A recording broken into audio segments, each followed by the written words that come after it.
Nah, pemirsa, kembali lagi di Mister Tukul Jalan-Jalan.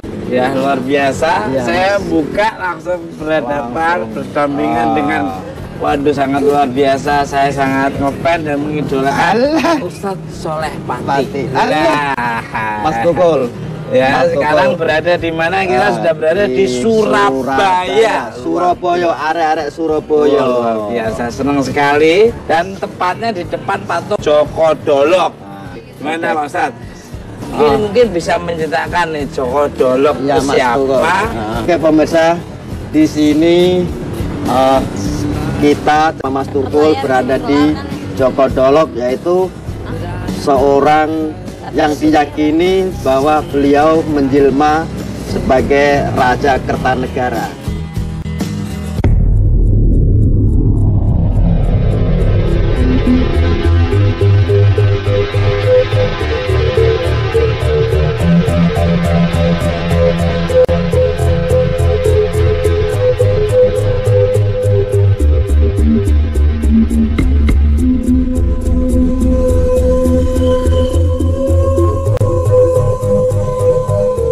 Oke, Mas Tukul, saya tertarik di lokasi pacet di Jaleh Mojokerto itu. Oh, ini energinya gitu, tertarik. Kesana, soalnya tersana. Mungkin Mas Tukul pernah dengar ya? Tahun 2002, jadi di daerah pacet itu terjadi suatu longsoran belerang air yang dari atas itu turun ke bawah begitu tiba-tiba, ya. Ini terjadi mengakibatkan mungkin ada puluhan orang yang bisa tenggelam dan sampai sekarang belum ketemu, Mas. Luar biasa, sangat luar biasa. Mungkin pemirsa penasaran, kita lanjut ke sana aja penelusurannya. Ayo, monggo yuk. Saksikan pemirsa. Mana Mas? Udah Mas Tukul yang nyamperin aja. Samperin Mas.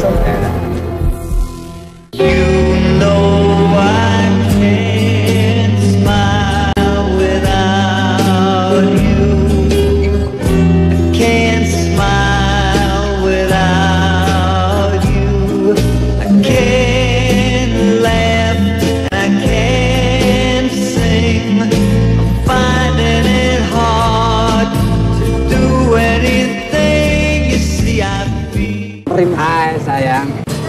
Mas Tukul. Aduh. Apa kabar? Baik, Mas. Di Surabaya juga, Mas. Terusin nggak, Mas? Lagi di Surabaya juga. Iya, di Surabaya ini sama Pak Ustadz. Pak Ustadz. Beliau luar biasa. Jadi selalu orang lain seneng nggak masalah kalau beliaunya tuh hanya selalu follow aja. Mbak siapa namanya? Irma Darmawangsa. Aku lagi jalan-jalan aja nih. Aku dari Jakarta. Iya. Irma. Dia nggak budek, Mas. Iya, mau kemana Mas Tukul, Pak Ustadz? Saya mau diajak Pak Ustadz, mau melihat suasana di Pacet sana yang dulu pernah kejadian tahun 2002 itu ada musibah yang menewaskan beberapa puluhan orang. Aku ikut dong. Iya pemirsa, bagaimana kondisi sana? Saya bertiga berangkat sana. Oke, yuk kita ke Pacet.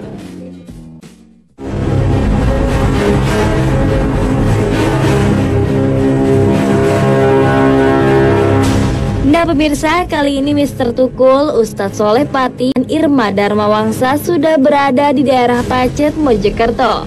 Dan masih ingatkah Anda dengan bencana yang terjadi di pemandian air panas ini?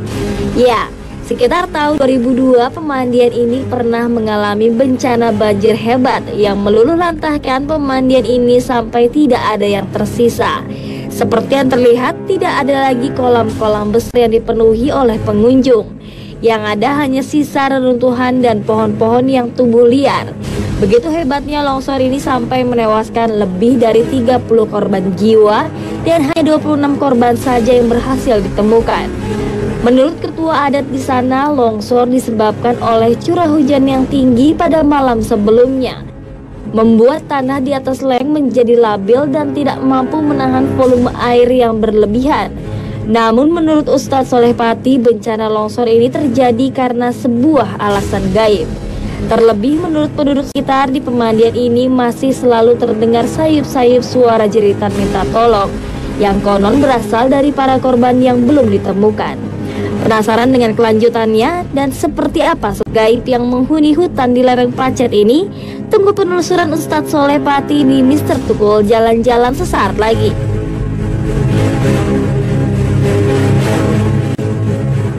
Nah, pemirsa, sekarang saya sudah berada di pemandian air panas Pacet. Masih bertiga sama Pak Ustadz Soleh dan Irma Mawangsa. Dan perlu diketahui pemirsa bahwa pemandian air panas Pacet ini pernah terjadi longsor dan pernah menewaskan puluhan orang. Pemirsa. Oke Mas Tukul, yuk. Ya. Buruan ke sana. Penasaran seperti apa? Gimana? Kita tanya-tanya dulu kepada sesepuh yang ada di sini. Let's go. Penasaran kan? Curious. Jalan-jalan ya, jalan-jalan.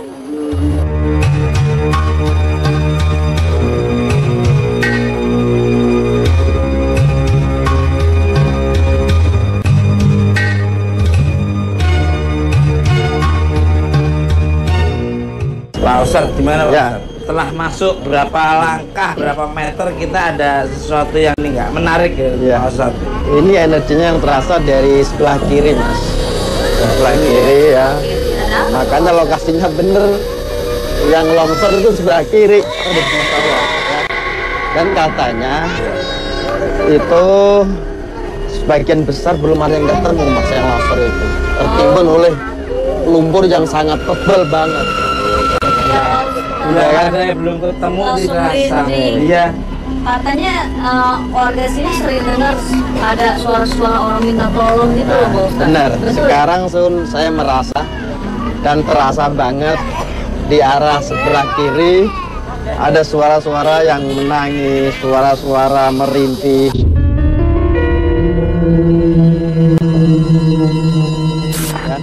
Masih terdengar meskipun secara gegaiban ya. Banyak suaranya kayak gadok, kayak di pasar gitu, teriak-teriak gitu. Berarti ini penasaran gitu ya? Penasaran, makanya Mbak Mas Tukul, Mbak Irma penasaran, ayo kita ketemu.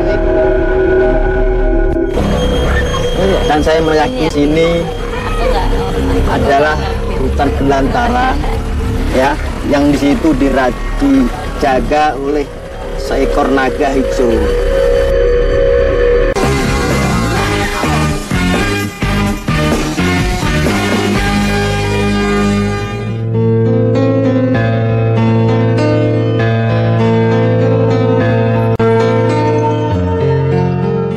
Penasaran, ayo kita ketemuin. Nah, Oh ini. Assalamualaikum. Assalamualaikum. Maaf, dengan Pak siapa? Pak Jamin. Pak Jamin. Pak Jamin. Nah, sekarang kita ketemu dengan Pak Jamin. Nah, kita pas kebetulan sekali bisa nanya-nanya kronologisnya dan peristiwanya seperti apa rekamannya. Monggo ini Pak Ustadz mungkin. Nah, Monggo Pak maaf, Jamin. Pak, mungkin bisa diceritakan itu pas longsor itu tahun berapa kira-kira Pak? 2002. 2000. Menurut kan selama kemarau panjang ya, itu kan kebakaran berturut-turut. Setelah kebakaran berturut-turut, hujan terlalu lebat, kotoran masuk sungai. Jadi longsor ada ya. Lalu kotoran masuk sungai menjadi danau. Ambrol gitu loh. Itu secara logikanya Mas. Iya, iya. Tapi secara gaib bukan seperti Wah, ini. ini, iya. Pak Ustadz Pasti lain. sih, Ya, pasti lain. Dan itu korbannya berapa orang Pak? 26. 26. Ya. Ini yang ketawa atau yang masih belum ditemukan itu? Mungkin ya sebagian kurang tahu. Cuma yang kumpul di sana saya juga ikut menolong juga 26 orang. Dari sana. Oh dari sana Mas. dari Iya. timur. Oh, dari sana. Dari ereng-ereng Gunung Dirang. Pak Ustadz kalau saya merinding kenapa Pak Ustadz? Ya ini. Loh. Iya. Bagaimana energi yang ada sendiri Pak Ustadz sudah akan menyelusuri ini. Monggo Pak Ustadz, ambil di tempat ini.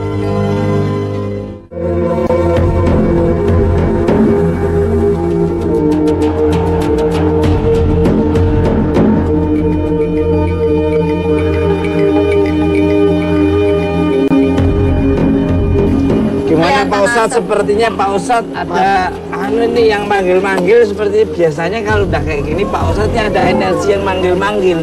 Nah, manggil ini lain. Ya, ini sepertinya ada semburan, ya, semburan yang mengarah ke sana. Oke ya. Ustadz, be careful on the way Pak Ustadz. Ya, sip.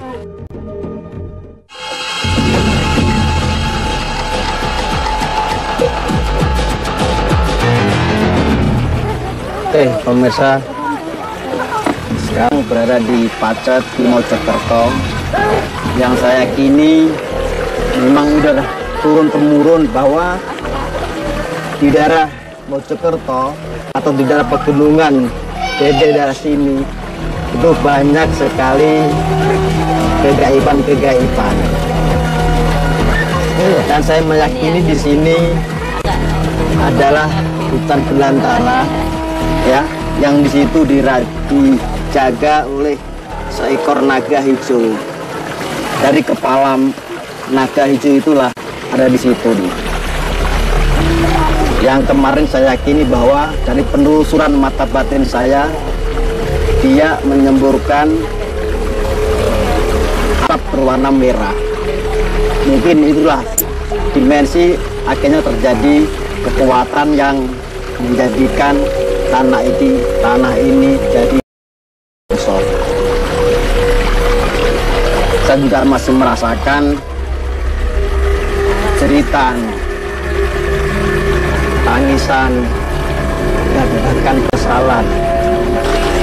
Mungkin saya akan observasi ke daerah sana, soalnya di sana banyak kekuatan gaib yang menyedot energi saya untuk ke sana. Mungkin kita ke sana aja, ayo.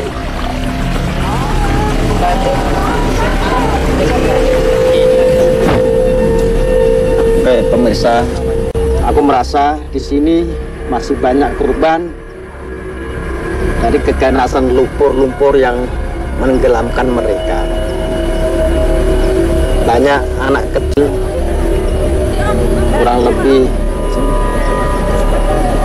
7 sosok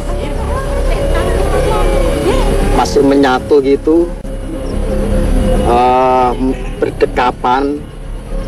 Oke, ikutin.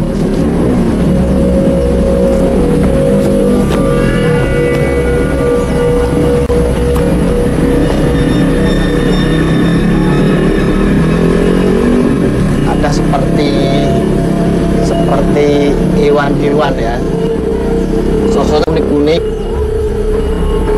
Memang di daerah Pacet Mojokerto inilah banyak sekali gaib-gaib penunggu di sini. Kalau di Jawa Timur mungkin daerah sini termasuk jantung kota atau jantung daripada kumpulan makhluk gaib. Saya akan berdoa mudah-mudahan arwah yang tenggelam di sini senantiasa mendapatkan pertolongan dari Allah Subhanahu wa taala.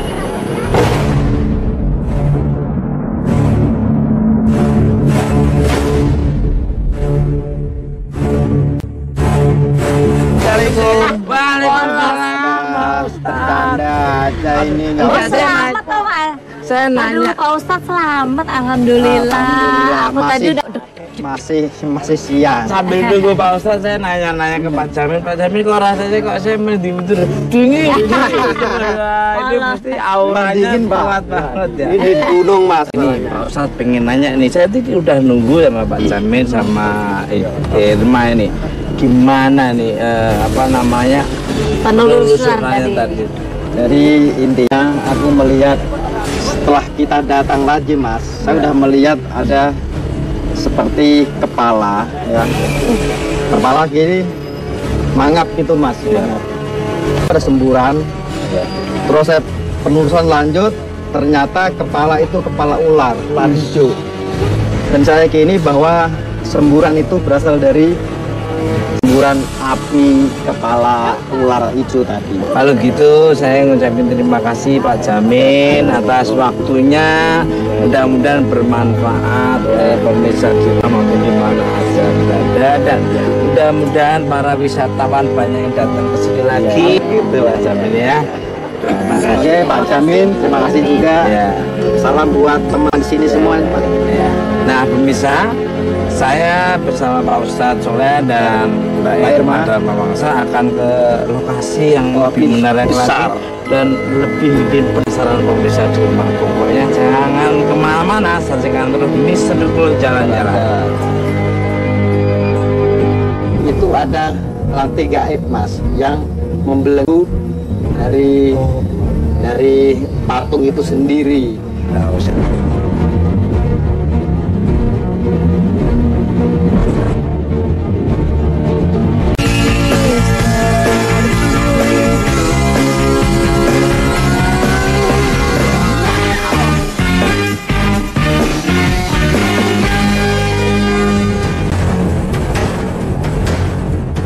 Arca Lanang merupakan salah satu patung Buddha raksasa di Indonesia dengan tinggi mencapai 5,7 meter yang terletak di Desa Kemloko, Kecamatan Kerawas, Mojokerto. Arca Lanang menggambarkan perwujudan kedua dani Buddha yang disebut Aksobya. Ini ditandai dengan sikap tangan kanan patung mengarah ke bumi, sedangkan tangan kirinya terletak di atas kaki bersila. Legenda menyebutkan bahwa Arca Lanang ini memiliki cerita bahwa dahulu terdapat sepasang suami istri yang kehidupannya tidak harmonis. Sang suami marah terhadap istrinya yang hanya mementingkan kecantikan diri dibanding melayani suami. Akhirnya sang suami menendang si istri sampai kepalanya tertancap ke tanah. Penasaran dengan penelusuran Ustadz Soleh yang tak disangka mendapatkan sebuah benda gaib? Saksikan terus Mister Tukul Jalan-Jalan di Mojokerto.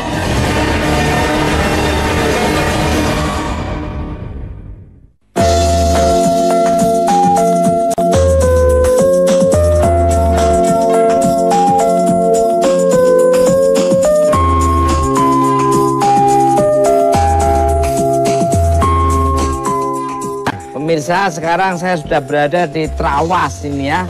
Luar biasa lagi ya pemandangannya, bukitnya. Tapi mungkin kita sebelum masuk kita harus ngobrol-ngobrol, ngisi buku dulu ini ya.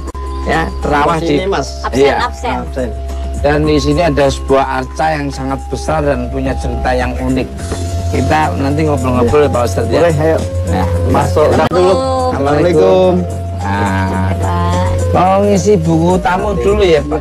Maaf, dengan Pak siapa? Pak Swekyo. Pak Swekyo, pemirsa.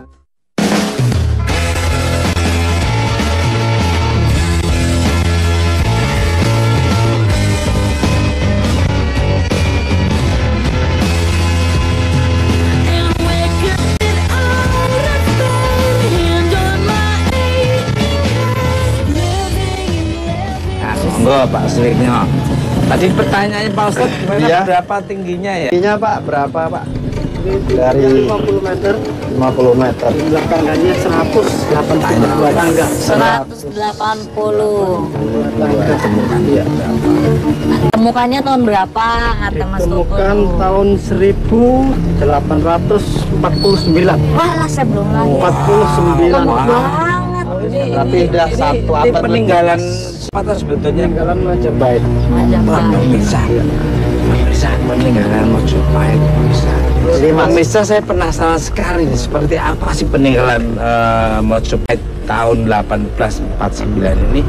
Don't go anywhere, stay tune on me, I'll be back. Jalan-jalan.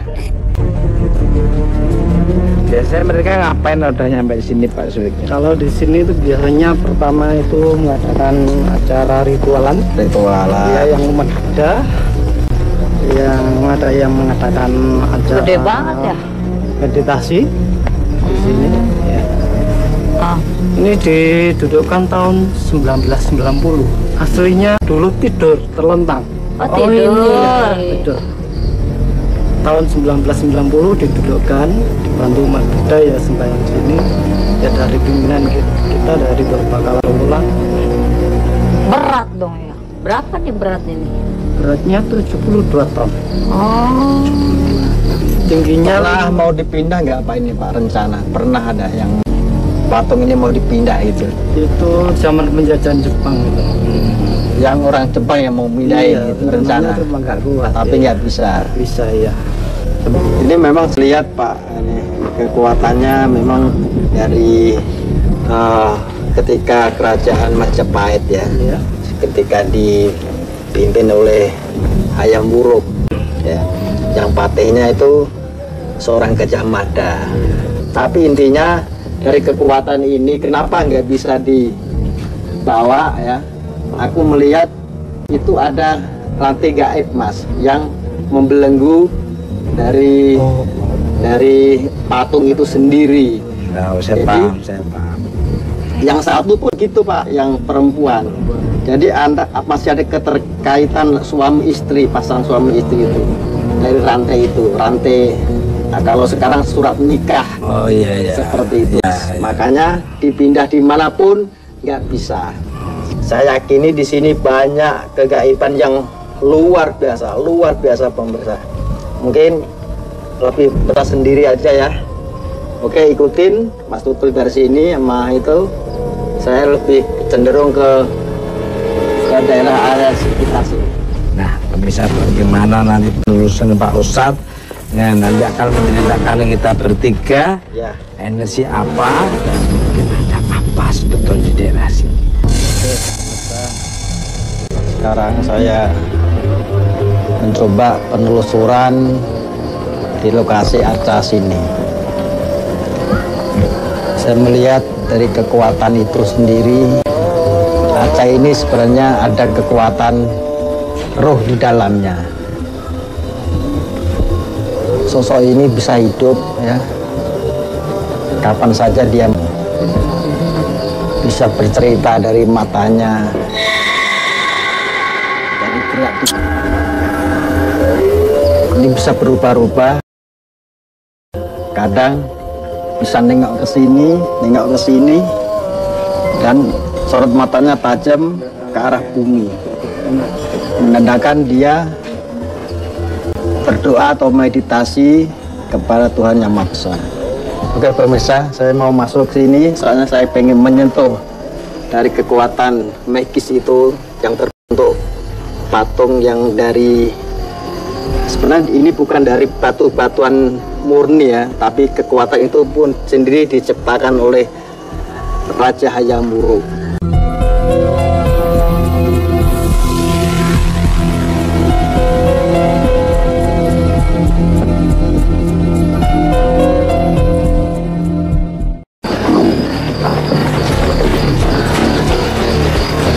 Bukan sihir, bukan mantra, bukan apa. Setelah penelusuran, ada sesuatu yang muncul dari tubuh atau badan arca ini. Nggak tahu ini batu apa.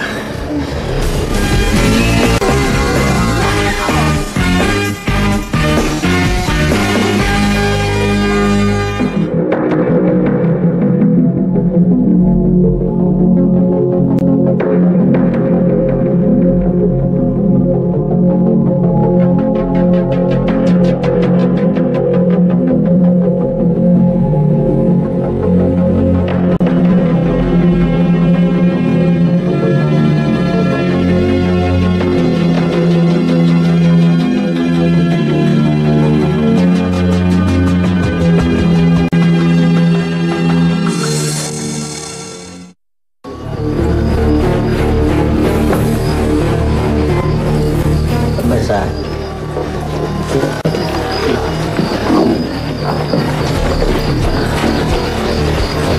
bukan sihir, bukan mantra, bukan apa.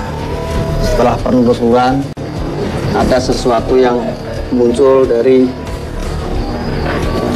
tubuh atau badan arca ini. Nggak tahu ini batu apa. Tadi ada sinar biru ya. Sinar biru menyala dari dada beliau terjatuh di sebelah kanan situ. Ini kekuatannya luar biasa. Mungkin ini salah satu peran dari Kerajaan Majapahit yang buruk, yang saya yakini bahwa kekuatan ini mungkin dari Patih Gajah Mada.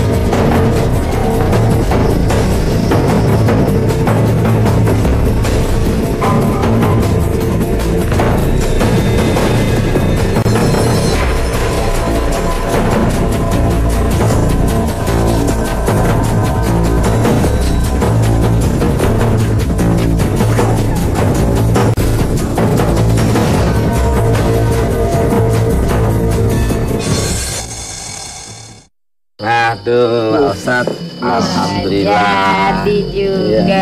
Ya. Oke, pemirsa, dari penelusuran tadi sebelum saya melukis, ya, saya coba observasi gaib di depan patung. Saya tertarik dan saya ditarik oleh sesuatu yang memang menggetarkan. Sampai muterin 3 kali patung itu, dan saya menemukan sebuah batu yang saya yakini keluar dari goresan patung itu, ya. Itu saya yakini bahwa batu itu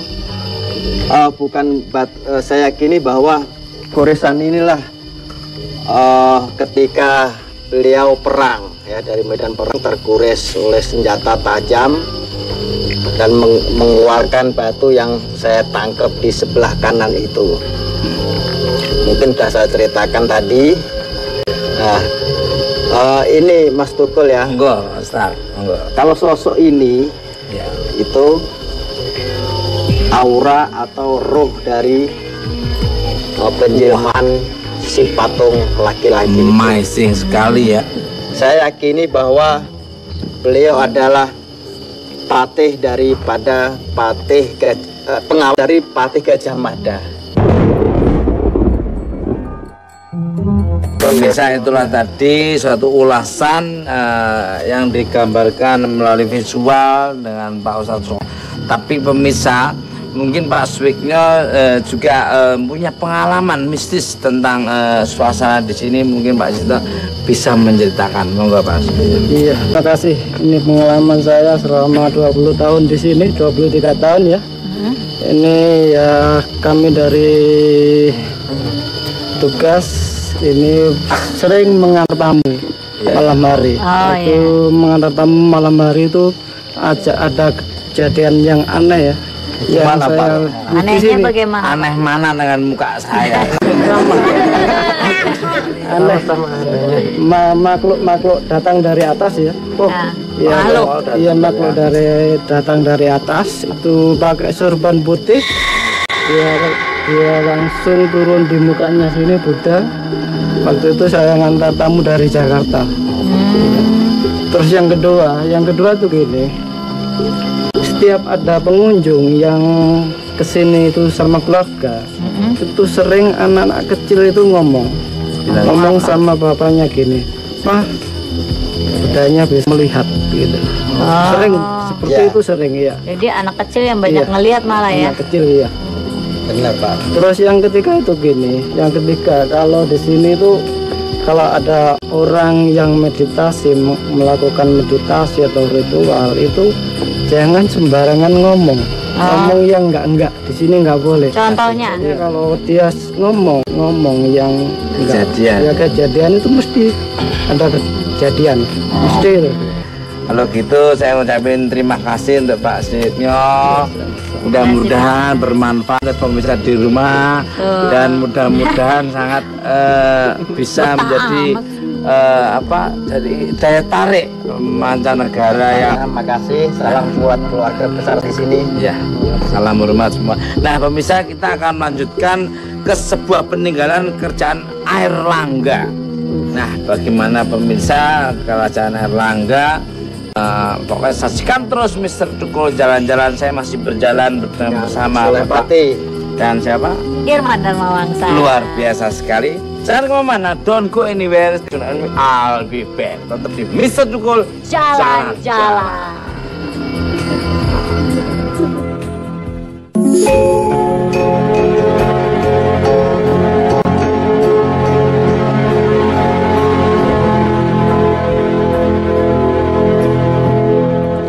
Candi Jolotundo merupakan bangunan pertirtaan yang dibuat pada zaman Kerajaan Airlangga yang dibangun pada tahun 997 Masehi. Candi ini merupakan monumen cinta kasih Raja Udayana untuk menyambut kelahiran anak pertamanya, yaitu Prabu Airlangga. Sumber lain menyebutkan bahwa candi ini adalah tempat pertapaan Airlangga setelah mengundurkan diri dari singgasana yang kemudian digantikan oleh anaknya. Di pertirtaan ini terdapat 2 kolam mandi yang dahulu digunakan untuk ruang mandi sang ratu dan raja. Di pemandian ini terdapat kolam yang dipenuhi oleh ikan-ikan yang konon katanya adalah ikan keramat yang tidak boleh sembarangan diambil tanpa izin. Jika melanggar, kabarnya akan mendatangkan musibah pada orang yang mengambilnya. Pertirtaan atau pemandian ini sering dijejali oleh para pengunjung, terutama saat malam satu suro yang bertepatan pada bulan purnama. Sebagian besar pengunjung melakukan kegiatan ritual dengan bermacam tujuan, dan sebagian lagi sekedar menikmati siraman purnama objek wisata di tengah hutan rimba tersebut.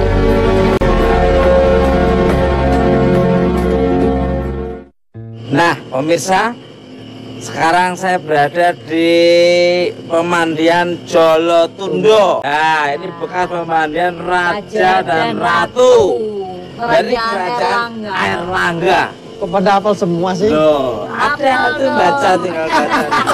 Ada tunjuknya. Bagaimana suasana di pemandian Jolotundo ini? Auranya udah terasa dari sini, Mas. Oke, aromanya ya. Oke, yuk kita lihat langsung yuk. Assalamualaikum. Waalaikumsalam. Ada perampakan. Ya. Salam siapa, Pak? Kamu siapa? Siapa, Pak? Puji Santoso. Pak Puji.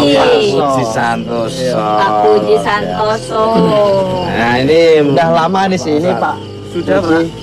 Saya mulai di sini tahun 1996. Oh, 96. Nah, pemirsa, bagaimana tadi saya ngomong? Siapa tahu nanti ketemu dengan seseorang ternyata baru 2 langkah. Pak Puji akan memandu kita. Ditanya jawab oleh Pak Ustadz dan Indra dan Mawangsa ini. Langsung ke sana, Yuk. pemirsa, yuk ikutin terus perjalanan Mr. Tukul. Dipandu Ya, Pak. Pemirsa, aromanya, suasana energinya.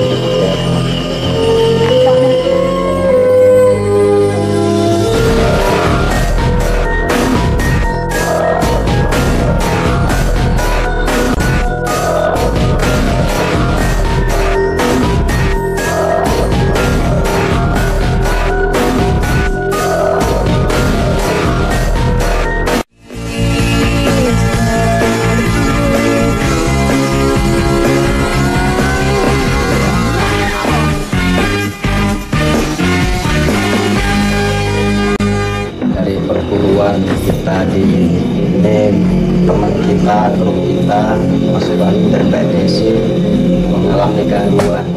Saya yakini mereka kena imbasnya dari energi negatif. Mudah-mudahan dengan berdoa ini kita membersihkan aura negatif. Allah melindungi kita semua.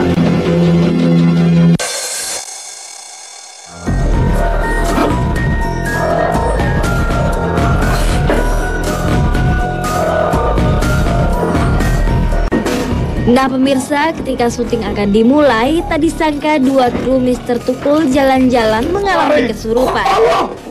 Ustadz Soleh Pati pun langsung menetralisir energi negatif yang merasuki dua kru Mister Tukul. Menurut Ustadz Soleh Pati, kameramen kami kerasukan penunggu pemandian yang berwujud siluman kera. Setelah kameramen kami melakukan perlawanan, akhirnya Ustadz Soleh Pati berhasil mengusir energi negatif dari tubuh kameramen kita.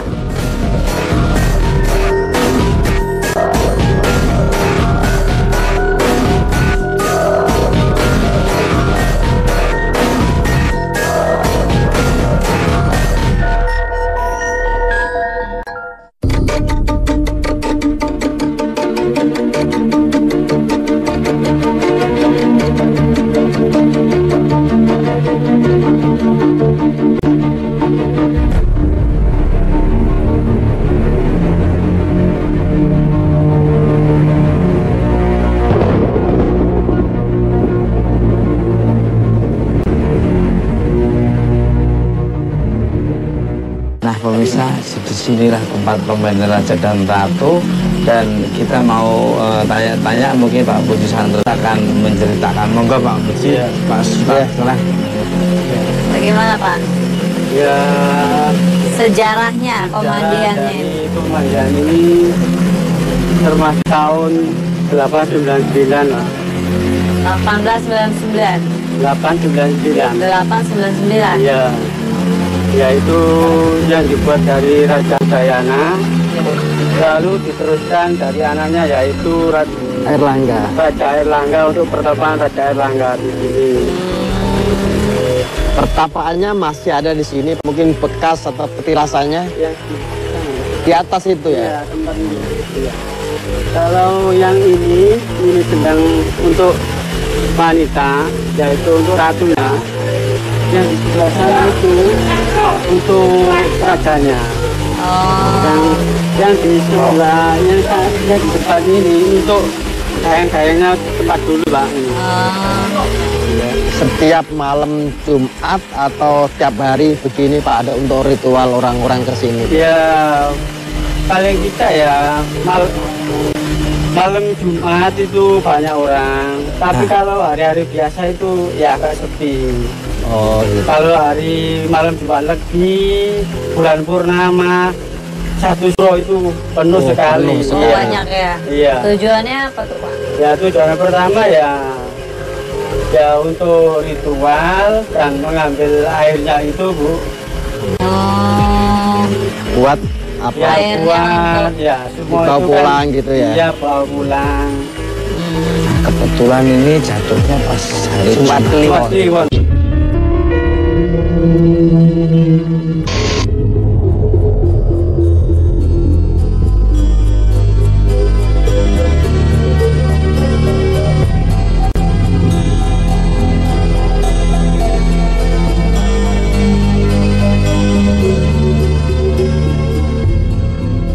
Mungkin Pak Ustadz mau nanya apa lagi, auranya dilihat bagaimana Pak Ustadz? Auranya setelah Pak Ustadz masuk sini, apakah ada sosok gambar-gambar energi putri atau ratu yang lagi mandi atau bagaimana Pak Ustadz?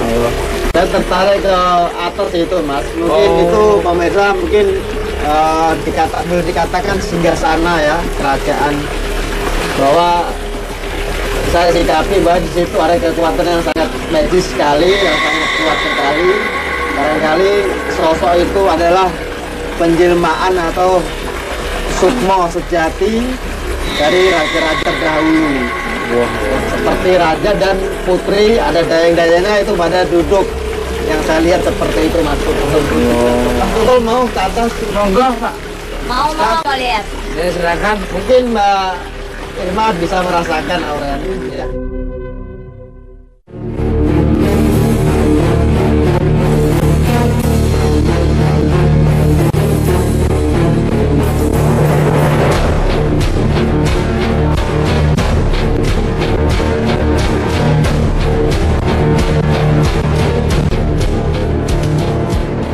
Nah, pemirsa, sekarang saya sudah berada di pusatnya ini, katanya Pak Ustadz energinya lebih kuat. Ini Pak Ustadz lagi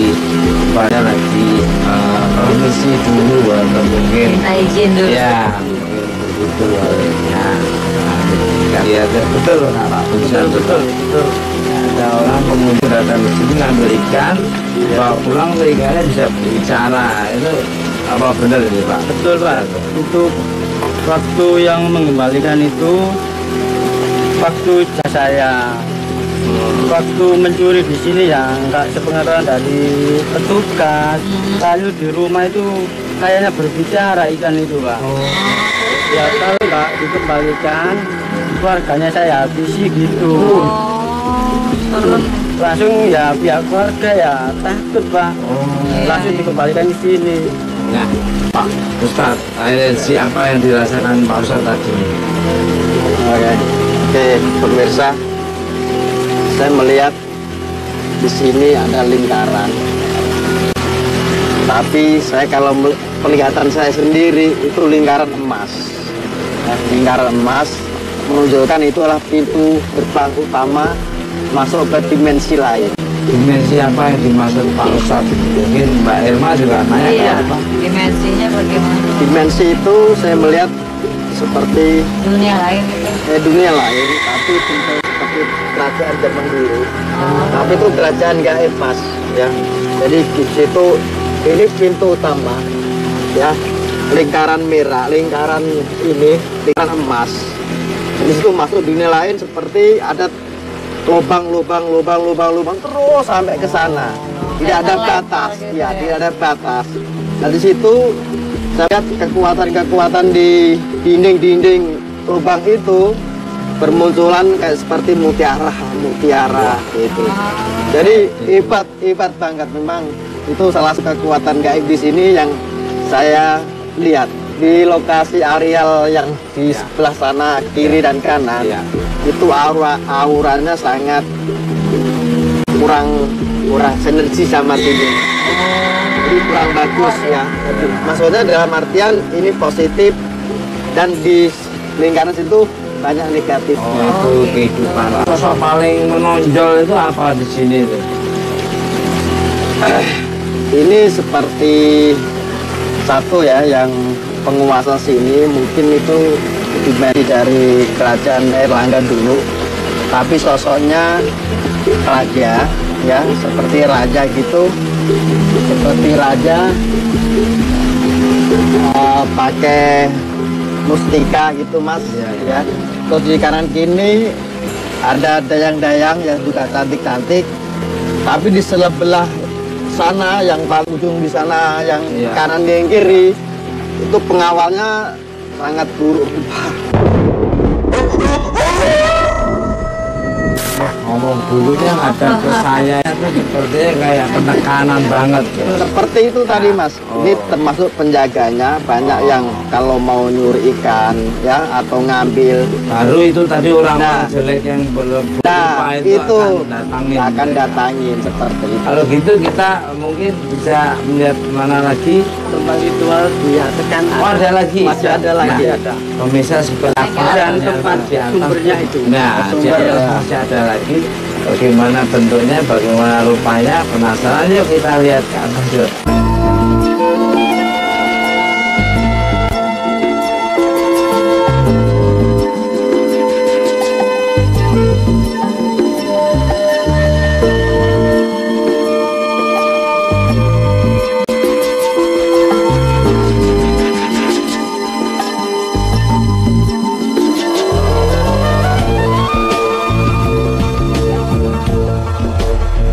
Unik sekali unik ini.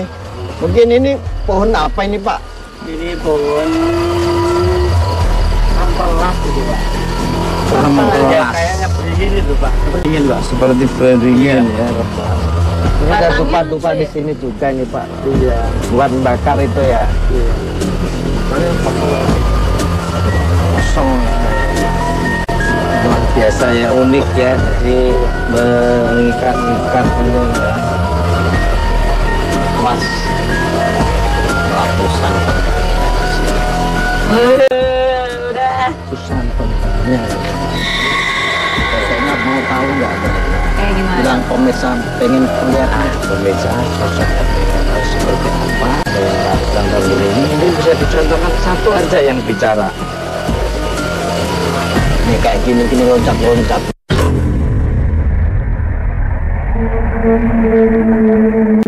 Ya, ini pohon ini dihuni oleh ratusan monyet, ya. Dan kerajaannya monyet itu berwarna putih, yang lainnya semua hitam. Yaitu sosok ini yang saya yakini bahwa kalau pengunjung di sini kurang sopan, dia akan marah.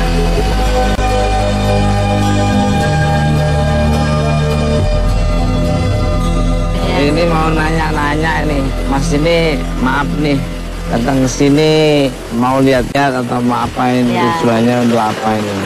Kalau boleh tahu. Mau lihat-lihat. Oh, lihat-lihat aja. Karena saya kan sudah juga orang tua. Ada leluhur. Ada leluhur dan kita mandiri. Kita yang sekarang kan cuma main-main dia. Mau tahu sejarah aja gitu ya. Bukan mau ritual-ritual tertentu.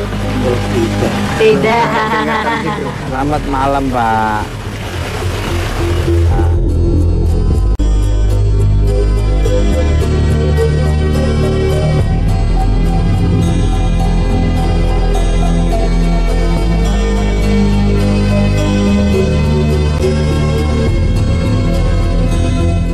Pemirsa, demikianlah tadi kita sudah menjalankan tugas kita berjalan di daerah Jawa Timur ya. Nah, tadi kita pertama di Joko Dolo, terus kita di Pacet yang kejadian longsor tahun 2002 itu ya. Menarik sekali. Kita di Arca, Mas, Majapahit. Nah, terus terakhir kita di Jolotundo. Nah, pokoknya dari Pacet terus ke Patung itu tadi, terus ke Jolotundo. Diambil sisi positif dari tontonan Mr. Tuko jalan-jalan ini aja. Dan saya mengucapkan terima kasih untuk Pak Budi Santoso, dan mudah-mudahan tonton ini bermanfaat. Saksikan terus Mr. Tuko jalan-jalan di tempat yang berbeda, yang lebih menarik lagi, lebih unik, lebih bikin orang penasaran. Iya. Sampai jumpa. Bikin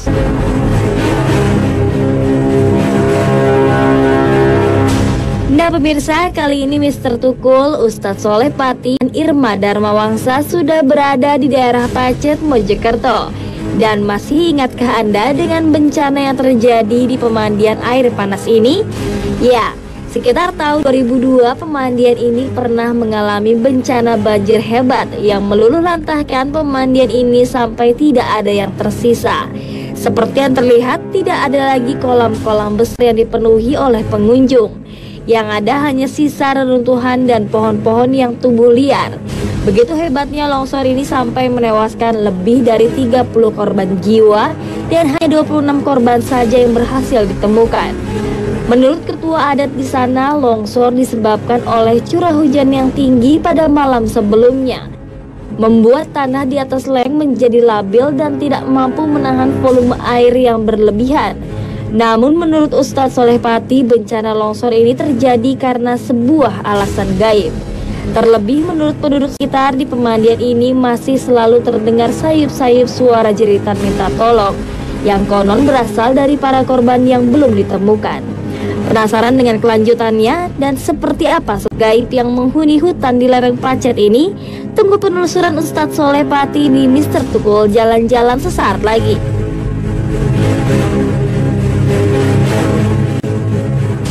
Nah, pemirsa, sekarang saya sudah berada di pemandian air panas Pacet. Masih bertiga sama Pak Ustadz Soleh dan Irma Dharmawangsa. Dan perlu diketahui pemirsa bahwa pemandian air panas Pacet ini pernah terjadi longsor dan pernah menewaskan puluhan orang. Oke, Mas Tukul, yuk. Ya. Buruan ke sana. Penasaran seperti apa? Gimana? Kita tanya-tanya dulu kepada sesepuh yang ada di sini. Let's go. Yuk. Penasaran kan? Curious. Jalan-jalan ya, jalan-jalan.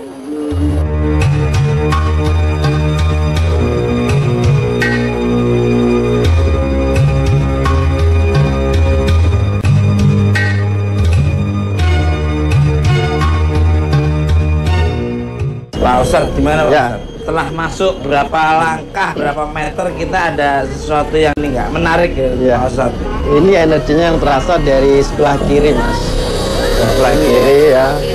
Makanya lokasinya bener. Yang longsor itu sebelah kiri. Dan katanya itu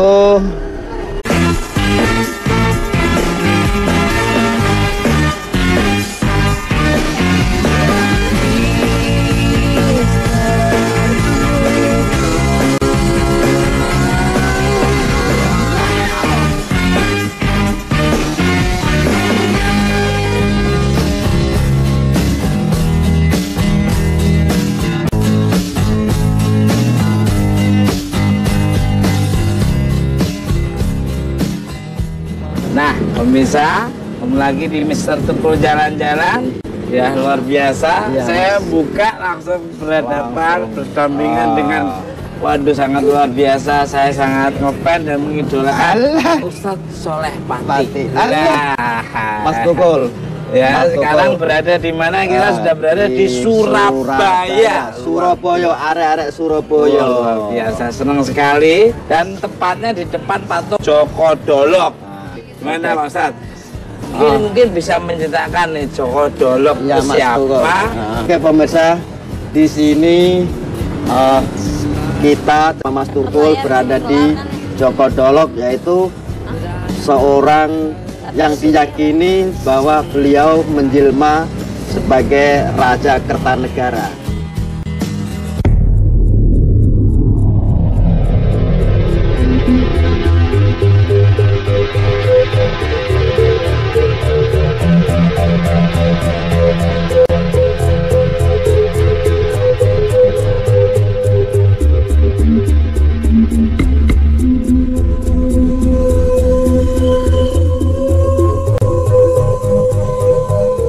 Oke, Mas Tukul, saya tertarik di lokasi pacet di Jalan Mojokerto itu. Oh, ini ada energinya Terjadi, gitu. Ya. kesana, Oh, soalnya terjadi. tersana. Mungkin Mas Tukul pernah dengar ya? tahun 2002, jadi di daerah Pacet itu terjadi suatu longsoran belerang air yang dari atas itu turun ke bawah begitu tiba-tiba, ya. Ini Dan terjadi mengakibatkan mungkin ada puluhan orang yang bisa tenggelam dan sampai sekarang belum ketemu, Mas. luar biasa, Sangat penasaran. luar biasa. Mungkin pemirsa penasaran, kita lanjut ke sana aja penelusurannya. Ayo, monggo ayo. Saksikan pemirsa. Baik. Mana Mas? Udah Mas Tukul yang nyamperin aja. Samperin Mas.